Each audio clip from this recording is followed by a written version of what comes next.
My brother, Liam, wanted to go to India for penile lengthening surgery to win over rich women. As an andrologist, I knew this surgery was high risk, easily leading to severance or infertility. I exhausted all my pleas and finally convinced him to abandon the idea. Later, one of Liam's colleagues had the surgery, successfully capturing the heart of a rich woman who owned a luxurious villa.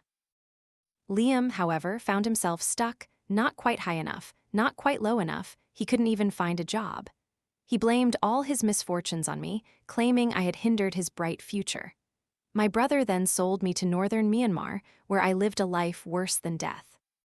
When I opened my eyes, I heard my brother ask me, "Hee, do you think penile lengthening surgery in India is reliable?"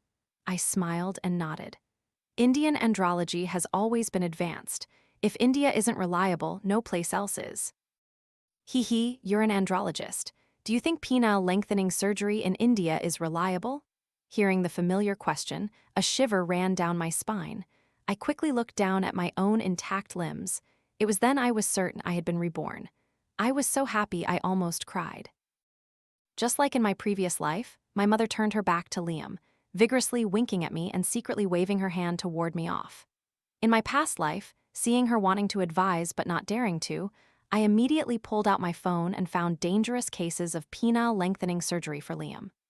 "Brother, this surgery is very dangerous. You can't do it. It's very easy to get severed, become infertile, and in serious cases, you could even die." My mother chimed in, "Your sister is an andrologist. Listening to her is the right thing to do." Undermining my mother's tireless persuasion, Liam finally abandoned the idea of getting the surgery. He spent his days at home, idle and complaining that he was talented but unlucky. I used all my connections and finally found him a pretty good job, but before I could tell him about it, he angrily complained to our mother. "It's all that damn Lily's fault, stopping me from getting the surgery." My old colleague got the procedure, and a rich woman noticed him. He drives a luxury car all day, showing off everywhere, and even bought his mother a villa. I think that useless girl just doesn't want to spend money for my surgery, so she used fake news to trick you, Mom.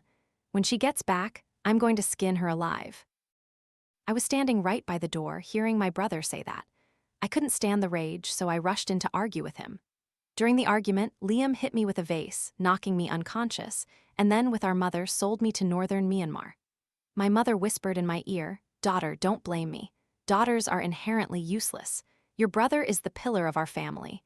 If you can use yourself to get money for him, it will not have been in vain for our ancestors." Remembering those days in Northern Myanmar, living a life worse than death, my hatred made me grit my teeth. Seeing my long silence, Liam impatiently pushed me hard. "Lily, I'm asking you, are you deaf?" I immediately snapped back to reality, smiling and nodding at my brother. "Reliable. Indian andrology is always the most advanced in the world. There's nowhere more trustworthy. Go, brother, I support you." Hearing that, my mother suddenly looked up, glaring at me sharply. "Before, you told me this surgery could be fatal, so why are you now encouraging your brother to go? What exactly are your intentions?" Liam, who had been excited, instantly calmed down, his face full of caution. "Are you trying to kill me to take over this house?" I quickly waved my hands, explaining solemnly, "Brother, where are your thoughts going? You're my biological brother. How could I harm you for a house? Penile lengthening surgery domestically can have medical incidents, but you're going to India. The techniques there are very mature. Mother, are you perhaps unwilling to spend money for him and are deliberately trying to blame me?" Liam's face instantly flushed red, and he glared at our mother. My mother immediately became frightened, buttering him up.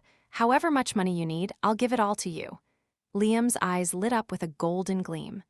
My mother is clearly afraid she'll have to spend money, wanting me to be the scapegoat. I feigned concern. "This surgery must cost quite a bit, right? You know, I've just started working and still have to give mother living expenses every month. I don't have much money. But at the end of the year, I'll have a bonus. Mother can advance the surgery money, and I'll pay her back at the end of the year." Only, I wondered if my dear brother would even be alive by the end of the year after this surgery. Liam extended his hand towards our mother, proudly boasting, "Give me the money, Mom. Once I find a rich woman, I'll buy you a villa and get you a dozen maids to serve you." My mother was clearly delighted by his grand promises. Her worried face instantly brightened. "Son, are you telling the truth? That's wonderful. I'll go get the money for you right away. Then, still resentful, she pinched me. Your brother is seeking benefits for us. Don't even think about keeping this money. When you get your bonus at the end of the year, give it to me immediately, understand? I nodded obediently, again and again. A week later, Liam returned from India. He stood before our mother, chest puffed out, flashing what he considered a handsome smile. This surgery truly is miraculous. My thing has gotten much longer, and I feel like I have endless energy now. I'm definitely going to hook a rich woman. My mother's eyes gleamed with excitement as she stared at Liam's lower region. From the outward appearance, she knew the money hadn't been wasted. My son is so capable. She then glanced at me, her previously upturned lips immediately sagging. She ordered me, "Aren't you an andrologist? Go examine your brother, make sure there are no lingering side effects." I sighed. Mother, I'd love to examine him, but I'm not sure he trusts my professional skills. Liam, who had been about to step forward when our mother spoke, immediately took a large step back. Don't you dare harm me with your amateur cat-scratch skills. I'm perfectly fine. Only then did our mother stop. The surgery was probably still in the recovery phase. Liam had already begun a nightlife of not returning home, with red lights and green wine. Before long, he really did catch a rich woman. He drove a stylish sports car into our apartment complex, got out, and shouted from downstairs, "Mom, come down quickly." My mother stood on the balcony, saw Liam's imposing presence, and hastily dragged me downstairs. Our ancestors have blessed us. Our family is about to become rich. The luxury car only had 2 seats. Liam let our mother sit in the passenger seat and drove her around the complex in a triumphant circle. I was left standing there. My mother shot me a contemptuous glance, her voice full of disdain. "You're a useless girl. You don't have the right to sit in such a nice car. Get lost. Even if you paid me, I wouldn't sit with you." The sports car's engine was too loud, and driving it around the complex disturbed the normal lives of other residents. I anonymously filed a complaint with the management. Liam was quickly forcibly removed by security. My mother, her face ashen, got out of the car. Seeing the crowd gathered, she puffed out her chest and raised her head again. I don't know which immoral wretch is so jealous. Seeing my son drive a luxury car, they couldn't stand it and even complained about him. Serves them right to be poor their whole lives. Mrs. Lewis from across the way was not to be outdone. She scoffed, "What is your son showing off? That lazy bum, who knows where that car came from? It's probably filthy." My mother flew into a rage. "I'll kill you, you barren hag who couldn't birth a son, an old woman who birthed 2 useless daughters, with no son to support the family or care for her in old age. No wonder your husband wanted a divorce." Mrs. Lewis angrily lunged at my mother, and other aunts and relatives who either had no sons or had long disliked my mother also rushed in. A group of people pinned my mother down and beat her mercilessly. I had already taken advantage of the chaos to leave and went to a nearby buffet restaurant for a meal. Until my mother called me home. Opening the door, I saw her sitting on the sofa, grimacing. "You damn slut, where did you run off to? You saw your mother being beaten and didn't even come to help. It's like raising a snake in your bosom." I put on an innocent face. "Mother, you were beat. I didn't see. The hospital called me for an emergency. I went back to work. Are you okay?" My mother threw a bottle of medicine at me, pointing at her bruised skin and scolding, "Are you blind? Come here and put medicine on me?" I obediently applied the medicine with all my might. The more I rubbed, the more she hurt, tears and snot streaming down her face. Liam, dressed in a gaudy pink suit, entered the house, jingling a bunch of keys in his hand. "Mom, the rich lady gave me a villa. I'll take you to see it in a few days." My mother immediately soared, all her pain forgot. She snapped a picture of the keys and sent it to the residents' group chat. "My son bought me a big villa. I'm moving out in a few days. This poor apartment complex breeds nothing but envious people." This time, my mother had offended everyone in the complex. They all attacked her, kicking her out of the group chat. My mother stayed home, cursing and shouting in anger. Liam lazily smoked a cigarette, offering a perfunctory comfort. "Mom, why bother with those poor wretches? It lowers your status." My mother found this very reasonable. She eagerly looked at the villa keys again and again. Liam smirked lewdly, rubbing his lower region, and smiled at me. "Lily, I recently met a very rich boss. I showed him your picture. It's rare that he likes your type. Go change your clothes. I'll take you to sleep with him for a night. If you can make the big boss happy, he'll just open his hand a little, and it'll be more than your entire year's salary." This suggestion was enthusiastically supported by my mother. Why aren't you thanking your brother? He thinks of you for all the good things. She continued, I think you shouldn't work at the hospital anymore. It doesn't pay much. It's better to serve a big boss and earn your brother a house. My face darkened and I turned away. I've never been with anyone. I don't know how to serve a big boss. Liam angrily pointed at my nose and cursed. Damn it, you slut. Are you still pretending to be innocent with me? Your job is to look at men's privates in the clinic every day. I don't believe you don't react. You must be extremely loose behind the scenes.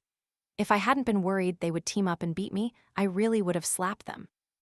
I suppressed my anger, forcing a smile. Brother, someone like me has no experience and isn't good at pleasing others. I might cause trouble for you. While being a doctor isn't great, it's a stable job and I can be your backup. Liam took a drag from his cigarette, saying nothing. I took the opportunity to change the subject. Brother, I heard many rich women like you. It's too boring if you're only with one. With your looks and having had surgery in India, it would be a waste not to find a few more. That way, you could earn even more money. How can earning money yourself compare to others earning it for you, even if I am your sister? Liam stubbed out his cigarette, his eyes narrowing slightly, clearly tempted.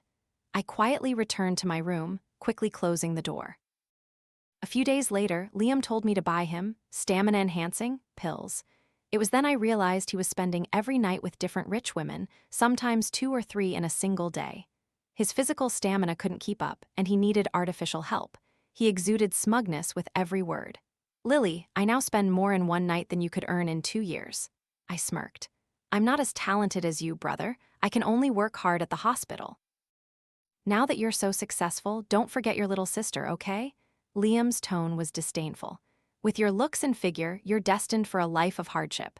My money is mine. Don't even dream of getting a penny from me. Stop dragging your feet. Remember to buy me the medicine. I immediately placed an order for the strongest and most health-damaging pills for him. Liam was very satisfied with the pill's effects, to the point where he stopped coming home altogether. My mother complained to me, when will Liam come to pick me up for the villa? This apartment complex is full of hateful old women who glare at me all day and gang up to bully me. Quickly call Liam and tell him to pick me up for the big villa. I spread my hands, my face full of helplessness. Mother, why don't you call him yourself? She stammered, unable to speak. I knew for sure she had called and been scolded by Liam. Lazily, I ignored her. I stood up, took the electric scooter keys, and headed out. The hospital called me for overtime. I won't be home tonight. Behind me, my mother's curses rang out. Unexpectedly, during my night shift, Liam came to the clinic. He wore a mask, furtively registering under my instructor's name. I, in my white lab coat, also wore a mask and black-rimmed glasses, standing with my head bowed behind my instructor. Liam didn't recognize me. Doctor, it hurts so much down there and it's swollen too. Can you please take a look? Liam clutched his lower region, his face unable to hide his pain. Hearing this, my instructor, Dr. Harrison, quickly led Liam inside for examination. The moment his pants were removed, a foul stench assailed us. Even with a mask on, I almost vomited. Dr. Harrison meticulously examined him and then frowned. You have an infection from penile lengthening surgery. I recommend you remove the extended part. Otherwise, if left for a while longer, your original genitals will also be affected, leading to necrosis. Hearing this, Liam scrambled and writhed off the examination bed, his face pale. Doctor, is there no other way? Dr. Harrison sighed and said to me, Little Lily, Before he could finish, Liam suddenly looked up, staring at me. Lily, you're Lily. After confirming it was me, Liam suddenly went berserk. Ah, so that's it. I was wondering why this quack doctor immediately told me to cut off my livelihood. Turns out you were pulling the strings behind the scenes. You see, I have money now, so you're jealous, right? Since we were kids, you've always competed with me for everything. You want to be better than me? I earn money better than you. Are you upset? Do you want to conspire with this quack to cut off my source of wealth? Damn it, Lily, you bitch, I'll kill you. He angrily lunged at me, but Dr. Harrison, standing in front of me, pushed him back. I smiled coldly. Liam, if you want treatment, get treated. If not, get out. If you cause any more trouble, I'll call the police and let everyone know your private parts are rotting. Liam glared at me fiercely, spat on the floor. Lily, you're really something. Not long after Liam left, my mother called, scolding me fiercely. I calmly hung up. After my shift, I grabbed my packed belongings and boarded a plane to another city. A few days later, my mother, who had never contacted me or cared about my well-being, posted a picture of a villa in both the family group chat and the residence group chat. From her caption, her smugness was evident. "This is the villa my son bought for me. You people will never be able to afford to live here your whole lives." Next, my WeChat chimed with a voice message from Liam. "Lily, don't think I have to go to your hospital for treatment. My condition was minor, it's already cured. Not only that, I'm stronger than before. I got a villa from a rich woman that you couldn't buy in 8 lifetimes. You and your quack hospital can go to hell." I didn't reply, coldly watching them both dance with joy. This business trip was something I had strenuously applied for after my rebirth. I cherished it greatly, dedicating myself wholeheartedly to my work. Liam and my mother, meanwhile, were lost in their dreams of wealth, completely oblivious to my existence. Until one night, my phone almost burned out from Liam's incessant calls. I groggily picked up, and on the other end, Liam's anxious voice rang out. "Lily, quickly help me think of a way. My thing can't get up anymore." I rolled over and said, "Didn't your surgery in India last time work so well? Just go do it again. People get cosmetic surgery for regular maintenance, let alone something like yours." Liam immediately became agitated. "Really? Lily, you really are a university student?" At this, he seemed to have an idea, yelling into the phone, "I don't care if you borrow money or sell your body, just get me some cash, quickly." My drowsiness instantly vanished. I asked skeptically, "You even bought a villa, are you really short on this much money?" Liam's voice immediately shot up. "How I spend my money is my business. Don't you dare pry, just figure out how to get me money." Even with my toes, I could guess what happened. Liam must have relapsed into his old habits, gambling away the money. My tone was sarcastic. "No money? Well, it's your precious thing. If you want to fix it, fix it." I hung up, conveniently blocking Liam's number, and turned off my phone to go back to sleep. I got a new SIM card and a new phone. After a period of quiet, I finally turned on my old phone. In an instant, a flood of messages poured in. My phone almost crashed. Before I could even properly read them, my mother's number appeared on the screen. "You damn slut, you finally decided to answer the phone, huh? Something big has happened. Oh, daughter, quickly come home." Through my mother's pathetic cries, I finally understood the whole story. Liam had not only tricked her into selling the house, but also taken all her retirement money. She had stayed in the villa for a few days, but then a group of aggressive people came and drove her out. Liam had disappeared. She had no money, no place to live, and couldn't find me, so she shamelessly went to look for relatives, but not a single one offered help. With great difficulty, she managed to beg for some travel money and finally returned to our hometown. "Lily, I'm out of money. Transfer some to me. I'm not used to this godforsaken place. Come pick me up quickly." Even in this state, my mother was still ordering me around. I agreed verbally. Okay, mother, don't rush. I'll come pick you up right away." My mother didn't wait for me, but she did wait for Liam. My close cousin told me that Liam had ostentatiously driven a Maserati back to our hometown. In the video my cousin sent, my mother suggested Liam take her with him. Liam refused.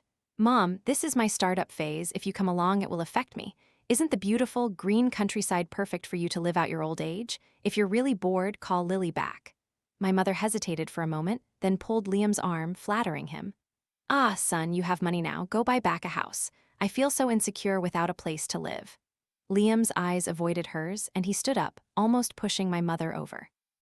"I need a lot of money for investments right now. Where would I get money to buy a house? If you want a house, fine, Lily." With that, Liam quickly got into his car and sped off. My mother, tears welling up, staggered after him for a bit before falling to the ground. My cousin warned me, "Lily, don't come back. Your mother probably wants to marry you off for a bride price." I thanked my cousin for her good intentions, becoming even more vigilant towards my mother and Liam. Before, when I was in college or on business trips, my mother never called me. Now she was calling me several times a day, pretending to care about my work and life.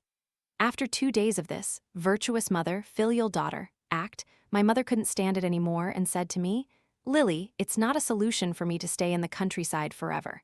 Help me persuade your brother. Tell him to buy me a villa first. If not, a large apartment or even a slightly smaller house would be acceptable. I'll accept anything. You're not capable, I can't rely on you. You just need to give me money for my old age every month. And your savings, don't hide them anymore, take it all out to support your brother." I burst out laughing. "Brother has such grand ambitions, even you can't persuade him. How would he listen to me?" In my opinion, you shouldn't make things difficult anymore. Brother has his reasons for everything he does, just follow his arrangements. My mother's voice immediately rose several octaves. Lily, do you want to die? I told you to say one word to your brother, and you come up with so many excuses. I didn't wait for her to finish speaking, resolutely hanging up. 2 days later, an unknown number called. I thought it was a patient and quickly picked up. Lily, is that you? This is your Aunt May from your hometown. Do you remember me? After I confirmed, Aunt May continued. Come back quickly. Your mother has some kind of illness. She keeps lying on the bed and screaming. I was a bit skeptical, but still politely asked Aunt May to look after my mother and help take her to the hospital, saying I would buy a plane ticket and come back immediately. Aunt May immediately laughed happily. Okay, hurry. I'm afraid your mother won't be able to hold on. Suspecting foul play, I called my cousin. My cousin was very angry. That Aunt May is a professional matchmaker. Don't believe her. This morning I saw your mother arguing fiercely with someone at the head of the village. She's fine. Besides, if something really happened, isn't your brother there? It seemed my mother truly wanted to sell me off. The familial bond in my heart had long been completely eroded. I spent some money to bribe one of Liam's friends to go before my mother and boast about Liam's current achievements. He painted many grand pictures for my mother, coaxing her into a visibly happy mood. My mother finally stopped bothering me. Since I, as an employee on a business trip, had to return to the hospital to write a report, I had to go back. I didn't tell my mother, secretly staying in the hospital dormitory. That night, the family group chat exploded. It was my mother who sent a TikTok video from the same city into the group, accompanied by her sarcastic voice. Oh, young people these days really have no shame, doing such indecent things in a hotel, even to the point of breaking that. If it were my son, I'd beat him to death. This kind of bizarre gossip immediately piqued everyone's interest in the group. Auntie, too, who was at the scene, enthusiastically provided live commentary for everyone. In the video, a man was being carried out of a hotel and put into an ambulance. The video's caption read, "How mighty must one be to break asterisk that? Impressive." The video quickly went viral not long after being posted. I was still trying to watch it closely when my phone suddenly rang. It was my mother. Her voice was full of worry. Oh, Lily, I don't care where you are, get to the hospital right now. Your brother has had an accident. My heart sank as I immediately connected it to the video. I quickly called our hospital, the closest one to that hotel. Sure enough, the man in the video was Liam. Heaven has eyes, I thought. How could I not share this exciting moment with my family? I quickly typed a message into the group. Mother, what did you just say? The one who broke his precious is my brother. He's at the People's Hospital. After about a minute, I calculated the timing, then withdrew the message and, with feigned clumsiness, explained, Sorry, I sent it to the wrong chat. Auntie, too, was the quickest to react. Her voice in the voice message was so excited it trembled. Oh my God, what hot news! I must go to the hospital to visit my eldest nephew. My cousin immediately followed suit. I'm going too. Everyone was abuzz, one by one demanding to visit Liam at the hospital. When I arrived, many relatives were already there. My mother waved several papers around, spitting as she cursed the doctors for cutting off the family line. You damned wolves in sheep's clothing. Can something that's supposed to carry on the family name just be discarded? If my son's precious thing can't be saved, I'll come to your hospital every single day to cause trouble. The doctor, exasperated by my mother's scolding, said sternly, If we don't operate, the patient's life might not be saved either. You weigh it yourself. Do you want your son or do you want his reproductive organ? My mother's legs turned to jelly and she almost collapsed. Her eyes frantically swept through the crowd. When she saw me, her eyes lit up and she rushed over, grabbing my hand tightly. Lily, you're a doctor. You tell me, does your brother's precious need to be cut? You decide. Me decide? I wouldn't dare. My mother was clearly worried that when Liam woke up and realized he had lost something important, he would come after her. Mother, this is such a big matter. How can I decide? Besides, you're his biological mother, his primary guardian. How would it look if I, his younger sister, overruled you and made the decision? Auntie, too, who loved a good spectacle, chimed in. That's right. Sister, you are the pillar of this family now. If you don't decide and leave it to Lily, a mere girl, to decide on such a lifelong matter for her brother, isn't that putting her in a difficult position? The doctor looked at me, very cooperatively saying, This time, only you can sign, ma'am. No one else can. I knew the doctor was helping me, so I gave him a grateful look. My mother, realizing she couldn't shift the blame to me, let out a wail. Under the persuasion of relatives, she tremblingly signed the surgical consent form. In just one night, Liam became the laughingstock of the entire family. When he woke up and realized he had lost his golden rice bowl and his very manhood, he was so heartbroken that he fainted again. I found it somewhat amusing, looking at my crying mother, my devastated brother, and my secretly happy relatives. I quickly took advantage of the chaos to leave that night and return to my hospital for work. The next day, right after work, I received a video from my cousin. My mother was wailing pathetically, rolling on the ground, demanding the doctors compensate Liam for cutting off his lineage. Liam, with a gloomy face, grabbed the doctor's collar and roared, "Who gave you permission to cut off my precious thing? Damn it, if you don't reattach it, I'll castrate you." The doctor calmly called security and told the on-duty nurse to find the surgical consent form. "Your mother agreed to the amputation. Her signature is on here. Moreover, is your life more important or your precious thing? As a doctor, I naturally prioritize saving your life first." Other patients' family members who had witnessed the scene last night stepped forward to defend the doctor. He went carousing on his own and broke his precious thing. Is the doctor wrong for saving him? Shameless people like him, saving them is a waste of medical resources. Liam's face turned ashen from everyone's words. He could only glare at my mother resentfully, then angrily returned to his hospital room. My mother trailed behind Liam, her face uneasy, nervously wringing her fingers. Within a few days, Liam called me. "Give me money, quickly. I need to go to India to reattach my precious thing. Damn it, all the doctors in this country are trash. You didn't even try to stop it when Mom signed the papers." I perfunctorily replied, "Okay, sure, I don't have money right now. Wait until I do, then you can go. Don't worry, I'll try my best to earn it." Liam ground his teeth. "Lily, you—" I hung up. I didn't want to hear another word of his curses. Turning off that phone, I messaged my cousin, telling her to contact me on my new number if anything happened. My cousin immediately video called. "Lily, your brother has truly gone mad. He's causing trouble at home, demanding Mom give him money to go to India for surgery, wanting to regain his mojo. I heard from a friend who works at a bar that your brother is quite notorious now." To distance themselves from him, the rich women who used to support him have blocked his number, and all his belongings and villa keys have been repossessed. Oh my God, I never thought Liam would do anything for money. Now everyone knows, and they're all laughing at him. Well, there's a good show to watch then. But before I could enjoy this good show, I got dragged into it first. The hospital director called me. "Little Lily, your brother and mother are causing a disturbance at the hospital. Can you call and try to calm them down?" Through a surveillance video sent by a colleague and my cousin's footage, I saw Liam and my mother brazenly demanding the hospital hand me over. Business trip for studies? What a trick. I think your hospital deliberately let her go solicit men. Otherwise, why would you let her work in a men's clinic? You let my daughter be a doctor, looking at men's privates every day, ruining her, making her loose, and involved with multiple men. My good daughter has been ruined by your hospital like this. I don't care, hand her over now. My daughter is so rot now, she won't fetch a good price even if she's married off. Your hospital must compensate me. My mother grabbed the director and unleashed a tirade. Watching this scene, I trembled.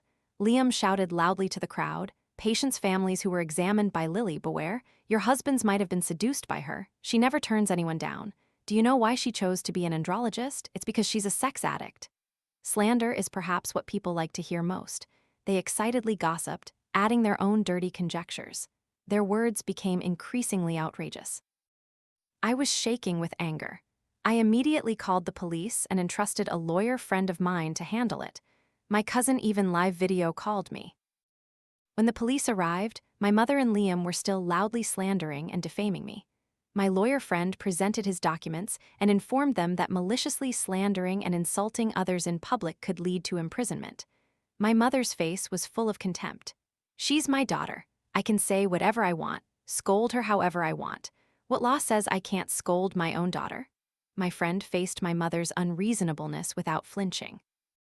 "Regardless of who she is, if she fabricates rumors in public, Lily can sue her." My mother wanted to continue arguing, but the police gave her no more chances. Citing disturbance in the hospital, they took both her and Liam away. Since they hadn't caused any actual damage to the hospital, And because I, the victim of the slander, was blood-related to them, making it a family matter, the police merely gave them a verbal warning and released them. I apologized to the hospital director and received his understanding, finally breathing a sigh of relief. Only, I didn't know that someone had edited and uploaded a video of this incident online, attracting a lot of comments from netizens. Initially, the comments were fairly normal, with most netizens siding with me and defending me. But Liam, knowing the video was popular, even bought internet trolls to defame me, and he and my mother started a livestream. In front of the camera, they accused me of perversion and unfilial behavior, pinning all sorts of crimes on me. Even in another city, I was hunted down and terrorized by netizens. The hospital had no choice but to grant me leave, telling me to rest for a while, deal with the situation, and then return to work. I couldn't stand Liam and my mother anymore. I contacted that friend of Liam's again. Liam's friend, Alex, was very perceptive. He took a hidden camera and went to find Liam. Recently, Liam had started live streaming sales, but netizens weren't foolish. Many people tuned in to hear gossip, but few actually bought anything. Liam was constantly sad. According to my arrangement, Alex jingled a bunch of Lamborghini keys, crossed his legs, and sat on the sofa. Brother Liam, the man who once drove all the rich women in the city crazy, are you now content to live in this small village? Look at this old house. Tusk, can you even sleep here at night? And your live stream only earning a pittance, probably not enough to buy a shirt, right? Liam's face showed his displeasure at this. Alex seized the moment to change the subject, standing up and thrusting his hips towards Liam. How's mine? Stronger than yours used to be, right? You know, I injured my lower region racing before and went to India. Guess what? It's reattached. Cool, huh? Liam stared, wide-eyed and glowing. You mean it can be reattached? Alex grinned smugly. Of course, medicine is so advanced now, especially abroad. Don't just say broken can be reattached. Even if there's a hole in your thing, they can fill it for you. Liam grew more excited with every word. Just as he was about to ask for details, Alex's phone rang. He spoke into the phone in a sugary voice. Sister Wendy, got time, same old place, okay? After Alex hung up, Liam's tone was sour. Is Sister Wendy the one who used to say she couldn't live without me? Alex laughed loudly. Haha, brother, you're in the past now. I won't talk to you much longer. My beloved is waiting for me. Although I couldn't see Liam's expression, I could guess with my toes that he definitely wanted to kill Alex. As soon as Alex got into the car, he immediately sent me a WeChat message, showing off his performance. Sister, my acting wasn't bad, right? I gave him a heart emoji and conveniently transferred a generous payment. Liam, completely engrossed in the thought of going to India to repair his lower region, no longer had time to bother me. The matter gradually subsided, and I returned to the hospital. Until 2 months later, my cousin called me. Lily, if you're free, come back quickly. Something has happened. It turned out that since Liam couldn't find me and had no one to give him money for surgery in India, he targeted our mother, telling her to take out high-interest loans. Initially, my mother refused, but Liam was her precious darling, so she ultimately complied. Liam got the money and excitedly went abroad. At this point, Liam's gambling creditors one by one came to our door, demanding payment from my mother. My mother couldn't bear it and started hiding, eventually resorting to begging. After some time, as she was picking up trash outside a bar, she encountered Liam, dressed immaculately. Liam refused to acknowledge her and even had security guards chase her away. My mother, in a fit of rage, grabbed a discarded wine bottle and violently smashed it against Liam's precious thing, which immediately bled profusely. Liam's surgery had already been somewhat unsuccessful, and now it was like adding insult to injury. My cousin described it to me with utter disgust. Liam was completely ruined. Suffering such severe damage, Liam was overcome with extreme grief. He snatched a shard of the broken wine bottle and stabbed my mother in the eye. My mother lost one eye, and Liam was arrested and sentenced. My mother, in turn, went insane. This ending truly left one heartbroken. I took leave to return home and handle these matters. When the creditors came to the door, I directly called the police, finally bringing them to silence. I admitted my mother to a mental hospital. She nervously wrung her fingers, mumbling Liam's name. Liam is the best. He'll definitely let Mom live in a big villa. Liam? Looking at my mother's blinded eye and her deranged expression, I only felt a sense of satisfying karma. Her love for Liam truly ran deep. I then visited Liam in prison. Through the glass, Liam pleaded with me, "Lily, my sister. No, big sister, you're my sister for life. Can you get me out? Tell Mom to sign a waiver for me and spend money to find me the best lawyer. When I get out, I'll buy you luxury cars and villas. I'm the only son of the Lin family. Without me, the Lin ancestors in the afterlife won't rest in peace. Quickly, big sister, get me out." I shook my head at him, my voice calm. "Mother has gone mad. She's in a mental hospital. As for you, just focus on reforming yourself in prison." Liam wasn't sentenced to many years, but it was enough for him to suffer. Inside, he pounded fiercely on the glass as the police dragged him away. As I stepped out of the prison, I looked up at the sky.